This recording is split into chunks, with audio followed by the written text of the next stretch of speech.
Hey, welcome to Rock Painting Workshops. Today we are going to create another quirky bird, and this time it's a little girl chicken bird, little quirky bird. She's got a bow in her hair, and here we've got all the supplies ready to go.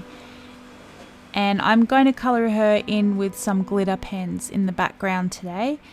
So here I've got my blue glitter pen, and the shimmer really doesn't pick up on camera, but that's okay.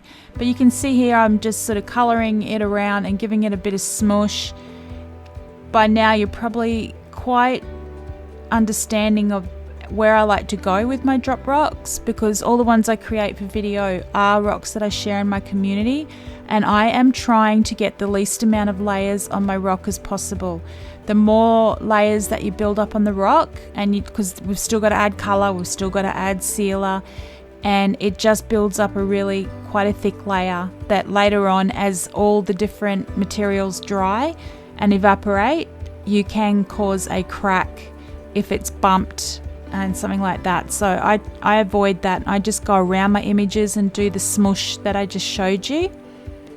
But let's get on to colouring. So I've got lots of my glitter pens off to the side, but what I'm going to do, normally I do my shading on top when I do drop rocks, and I've showed lots of videos and lots of tutorials showing you that, but today I'm going to put it underneath, and that's because I'm using glitter pens to create with, so I need the shimmery sort of oomph to the top.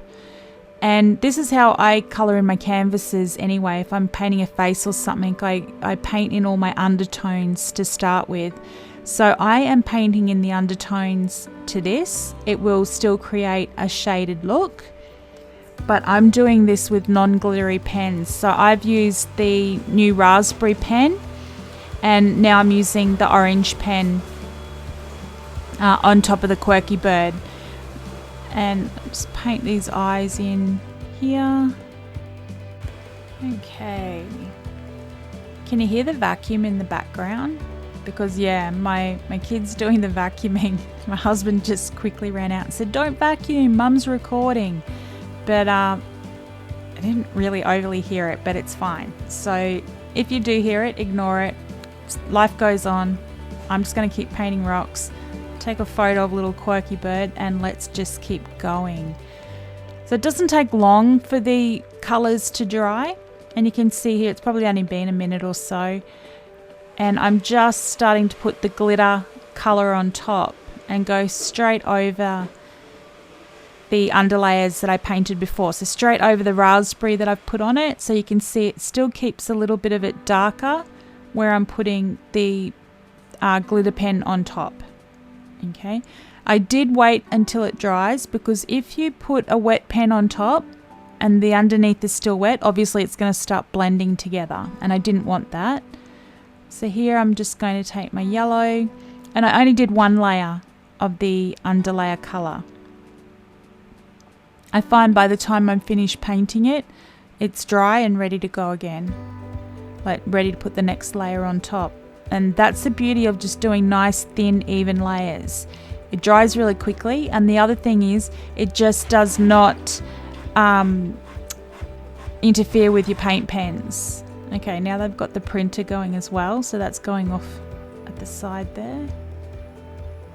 Okay, let's do some of his little feathery bits and down onto his legs.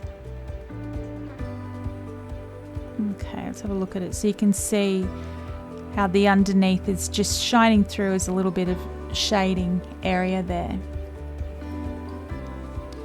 And now the fun bit about Quirky Bird is all her, well today it's a her because of her nice bow in her hair, but all the little sort of bits that go around, and the feathers and the hair bits that stick out, and the fuzzy lines.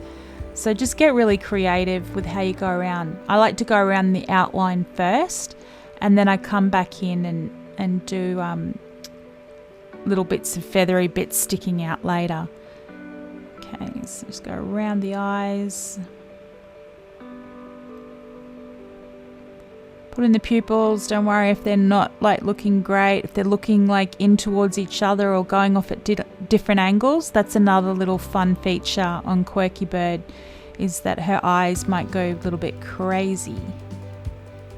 Okay, We'll go around her little bow.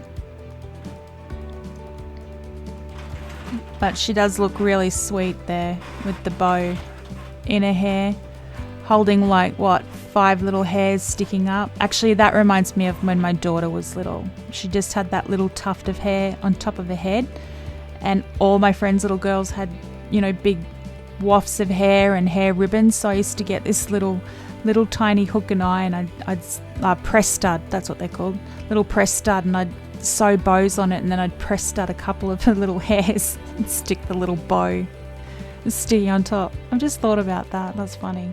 Oh, now I've just admitted to the whole world what I used to put my daughter through. Okay, some little highlights go around here, and later on I'll just sort of go and add some fuzzy lines, and you'll see the finished one over on our Facebook page. So pop over to Reef Rocks and show us your quirky birds.